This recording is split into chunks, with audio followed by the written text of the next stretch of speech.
Capital One takes a market hit from its data loss. CISA warns of vulnerabilities in small general aviation aircraft. Another parish in Louisiana is hit with a cyber attack. The SEC's top cyber enforcer is moving on from the commission. And diplomats go to cyber summer school in Estonia. It's not a coding boot camp, but it should give them the lay of the cyber land.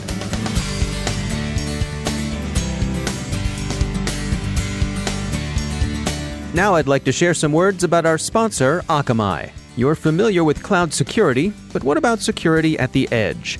With the world's only intelligent edge platform, Akamai stops attacks at the edge before they reach your apps, infrastructure, and people. Their visibility into 178 billion attacks per day means that Akamai stays ahead of the latest threats, including responding to zero-day vulnerabilities.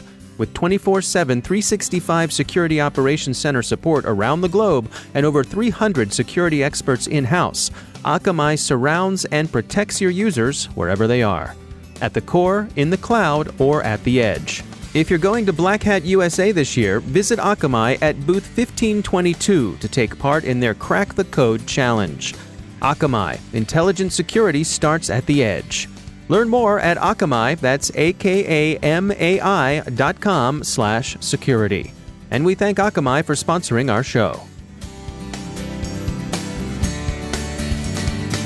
Funding for this CyberWire podcast is made possible in part by ExtraHop, providing cyber analytics for the hybrid enterprise. Learn more about how ExtraHop Reveal X enables network threat detection and response at extrahop.com. From the CyberWire studios at Data Tribe, I'm Dave Bittner with your CyberWire summary for Wednesday, July 31st, 2019. Capital One's reputation and stock price have taken a hit from the data breach, the financial services company disclosed this week, the Wall Street Journal reports. Its share price dropped almost 6% on Tuesday. The company has, since its founding, seen itself as a technologically savvy operation. Corporate folklore describes Capital One's self-image as being a tech company that delivers financial services. They were an early adopter of the cloud, for one thing, and the misconfigured firewall that escaped notice is what gave the alleged attacker access to their data. The cloud is good and even good for security, but it can't be used casually or inattentively. This isn't a set-it-and-forget-it proposition. Another journal headline calls the incident an example of the insider threat, but it seems instead to be a familiar case of misconfiguration allowing unauthorized access to data in the cloud. The accused hacker, Paige Thompson, seems to have had the technical wherewithal to pull the caper off, but in other respects seemed to struggle with problems with living, again as reported by the Wall Street Journal. As Wired notes, she didn't cover her tracks particularly effectively. The accounts in which she talked about her activities were easily traceable, and Tor doesn't amount to a cloak of invisibility. Forbes says that Thompson may be under investigation in connection with other incidents, some involving at least one state government, others involving other companies. The Department of Justice isn't commenting on the possibility.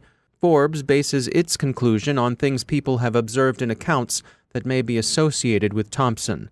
Thompson is widely identified as having worked for Amazon, but that was a few years ago, and it seems unlikely that any insider knowledge Thompson may have acquired at Amazon had much, if anything, to do with the attack. The misconfiguration would seem to explain how an attacker got in. Capital One isn't the first to suffer from this sort of mishap, and they're unlikely to be the last. For its own part, Amazon has said it wasn't affected by the incident. Capital One is now subject to at least one class action suit, initiated by a Connecticut man who says he's a Capital One customer whose personal information was compromised in the breach. It's expected that more lawsuits will follow. New York's Attorney General has also opened an investigation. Moving to aviation cyber vulnerabilities, the U.S. Cybersecurity and Infrastructure Security Agency, that's CISA, has issued a warning based on research by Rapid7. The research describes a way in which an attacker could compromise the avionics controller area network, that's the CAN bus, aboard an aircraft. As CISA put it in their warning, quote, an attacker with physical access to the aircraft could attach a device to an avionics CAN bus that could be used to inject false data, resulting in incorrect readings in avionic equipment. The researchers have outlined that engine telemetry readings, compass and attitude data, altitude, airspeeds, and angle of attack could all be manipulated to provide false measurements to the pilot. The researchers have further outlined that a pilot relying on instrument readings would be unable to distinguish between false and legitimate readings, which could result in loss of control of the affected aircraft. End quote. The immediate recommendation for mitigation of this risk is to restrict physical access to aircraft. CISA hopes that aircraft manufacturers will address the vulnerability with upgrades and with new production. A number of the stories reporting CISA's warning are illustrated with stock photographs of airliners, but this might be misleading. The study on which the warning was based didn't look at airliners. Patrick Kiley, the researcher at Rapid7 who looked into the problem, was talking about small aircraft. Indeed, from his blog post, it appears he got interested in the problem while working on his own kit-built airplane. He worked on 2 CAN bus implementations that are popular with small aircraft pilots. If you're familiar with earlier research into vulnerabilities associated with CAN bus implementation in automobiles, these findings will have a familiar ring. The CAN bus is a standard protocol for vehicles that allows their internal systems and devices to communicate electronically. Kiley shared his findings with CISA, Idaho National Laboratory, the Federal Aviation Administration, and the Aviation Information Sharing and Analysis Center, the AISAC. He urges other researchers to do likewise. He found it a valuable exercise. He also points out in his blog that general aviation's reliance on physical security at airports to protect airplane systems may have made the sector less attentive to cyber risk than the similar automotive sector. That is, you park your car on the street and usually lock it, but otherwise people can gain access to it. So the automobile sector has paid some attention to things like network segmentation and other security controls. That hasn't yet been the case with general aviation, Kiley thinks. The Women's Society of Cyber Jitsu is holding a special cyber exhibition fundraiser next week in Las Vegas. They're calling it the Wicked Six Cyber Games, and we're proud to be media partners for the event. Jessica Gulick is CEO at Katzcy and Vice President of the Women's Society of Cyber Jitsu. We had this idea, why not try to take this to Black Hat and really start to encourage people to recognize cybersecurity as a sport, as an e-sport specifically, because it brings such a great dynamic to the conversation around cyber skills, as well as playing as a team, as well as the career aspect of cybersecurity. So we wanted to focus first on college students, a co-ed competition, bring them out, have some excitement like you would at a football game. So much of cybersecurity in the media really goes to talking about major hacks, and we talk about infamous hackers, if you will. We wanted to spend some time on really celebrating those people that are honing their skills for good. Yeah, it's interesting to me, too, because I think we were all aware of that stereotype of that, loners sitting in their basement, hacking away at a keyboard, at all hours of the night. And so I think of the emphasis here on team sports. That's really something fresh. It's interesting that you say that, because I feel that way as well.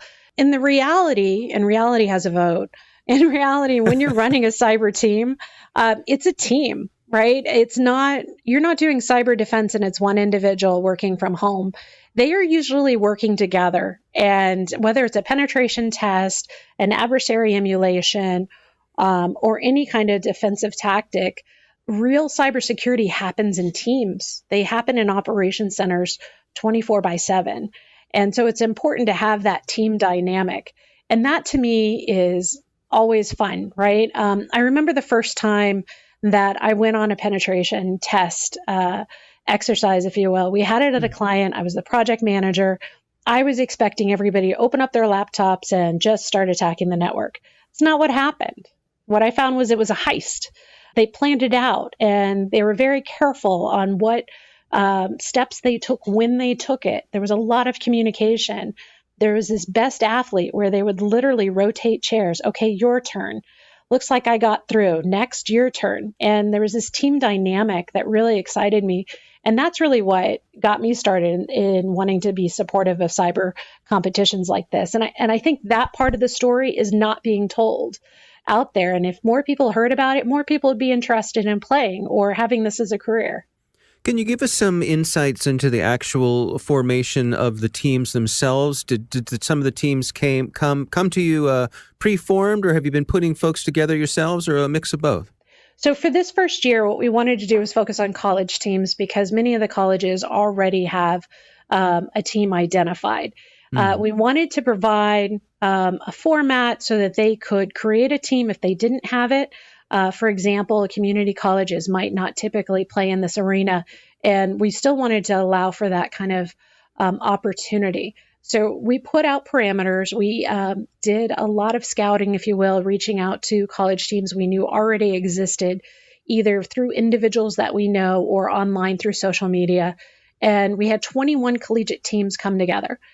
There are requirements. They have to have 6 players, 4 active players, and one of those active players need to be a female. But for the most part, they have a lot of flexibility. Right. But we'll also have an opportunity, because this is a fundraiser, for some of the adults that are walking in that, either they feel like, hey, I could do that, or I'm curious.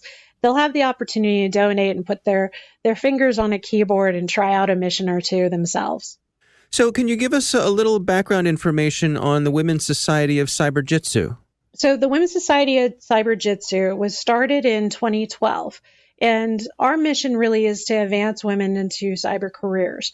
We also have Cyber Jitsu Girls, which reaches down all the way to middle school and provides some programs for them, both of which are across the nation. It's a really exciting program. It's not competing with training. This is really about opportunity for workshops and to really taste and try out your skills. We have over 2,000 members, and they're ranging of a variety of skill sets. We have seen quite a number of them coming in from IT careers, so they're crossovers or what we call boomerangs coming back into the career, and they just want to belong to an organization to allow for them to learn new skills and network and understand where they want to take their career. That's Jessica Gulick. The Wicked 6 Cyber Games are August 8th at the Luxor Hotel and Casino in Las Vegas. You can find out more at their website, wicked6.com. A 4th school district in the state of Louisiana has sustained a cyber attack. The Advocate reports that Tangipahoa Parish is the latest victim. Some, although not all, of the attacks on the 4 parishes so far affected have involved ransomware, but the identity and motives of the attackers remains unclear. The SEC's top cyber enforcer is moving on after 15 years with the commission. Robert A. Cohen, who led the U.S. Securities and Exchange Commission's Division of Enforcement Cyber Unit since its inception in 2017, will be leaving the agency in August, the SEC announced. And finally, in its now familiar role of a country that punches far above its weight in cyber matters, Estonia offered a summer school for NATO and European Union diplomats designed to give them some necessary familiarity with the issues, technologies, and strategies that shape international relations in cyberspace. One of the objectives was to familiarize them with basic hacking techniques like what's a botnet, what's a distributed denial of service attack. They don't need to be coders, but knowing the lay of the land in cyberspace is undeniably a good thing.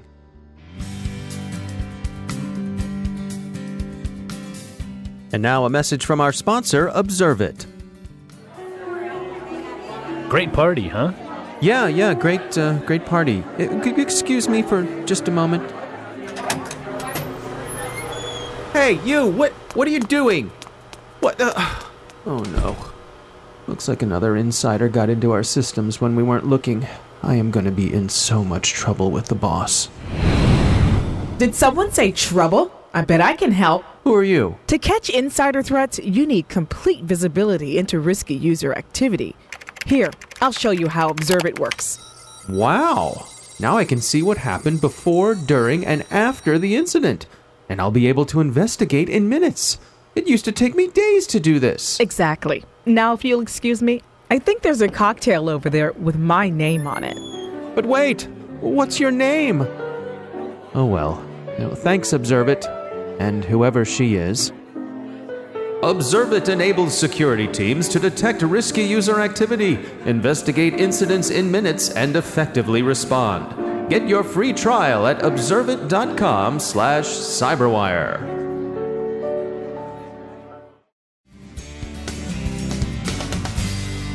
And I'm pleased to be joined once again by Jonathan Katz. He's a professor of computer science at the University of Maryland and also director of the Maryland Cybersecurity Center. Jonathan, it's great to have you back.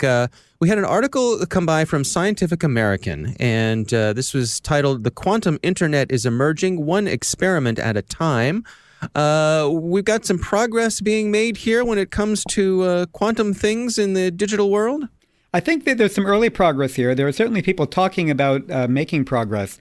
And what's going on here really is, we know a lot about, or we've heard a lot about quantum computers, which you can think of as, local computation devices that are relying on quantum mechanics to do things that we can't do classically. People have probably heard about quantum key distribution, which allows two computers to use quantum mechanics in order to agree on a classical cryptographic key. And what they're talking about here is basically going to the next level and thinking about what it might look like to have a fully quantum internet, meaning to allow quantum computers, to be able to communicate quantum states with each other, fully general quantum states with each other, and what that might allow. So people are just, I think, really only starting to think about this. People are doing initial experiments to try to determine feasibility, and people are also thinking about what that might mean and what kind of applications that might allow. Yeah, one of the things the article dug into here, which I found fascinating, was that thing that Einstein called spooky action at a distance with, quantum entanglement. Well, what are the implications of that? Right. So quantum entanglement would basically mean essentially that you have two different entities who are able to share, let's say, pieces of a quantum state. And then when any one of those entities would measure the state that they hold at their side, it would instantaneously cause a change in the state held by the other party at the other side, some distance away. And that's the spooky action at a distance that you were referring to. And this could allow potentially, it's not clear what it might allow, to be honest with you. I think one of the things is that people are talking about using these kind of protocols for secure communication, because that action at a distance would be something that an attacker would not be able to observe. It's truly instantaneous, right? We're talking, faster than the speed of light kind of stuff. Well, yes? so you have to be a little bit careful. It's true that it's instantaneous. It does not allow you to communicate faster than the speed of light. But it does give you some other properties like this privacy I was talking about, or it allows you to basically defer certain choices until a later point in time. And there are cryptographic applications and distributed computing applications that you can do once you can share entangled states like that. And that's the kind of thing that people are talking about. The quantum key distribution that we already have some examples of experimentally is not sharing entangled states. And so this is basically the next level up.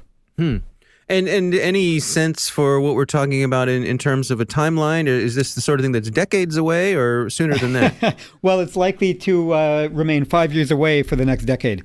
Of course, yes, I understand. It's really not clear, to be honest. I think there are so many things that have to happen before this can become a reality. I think, there are really two questions. One is, at what point can we say that in principle we can build a quantum internet? And that's going to take some research and some experimental prototypes and things like that. And then there's the question of what time frame this quantum internet actually gets built. And that's maybe more of a business decision and an economic decision, how much demand there is for these things. And that's really unclear. All right. Well, I have to admit that this stuff is incredibly fun, but also mind-bending and head-spinning and all that sort of stuff. But I'm glad I have folks like you to help explain it to me. So, I appreciate whatever I can do to help. Yes. On behalf of our listeners, thanks to you. So, okay, Jonathan Katz, thanks for joining us. Okay, thank you.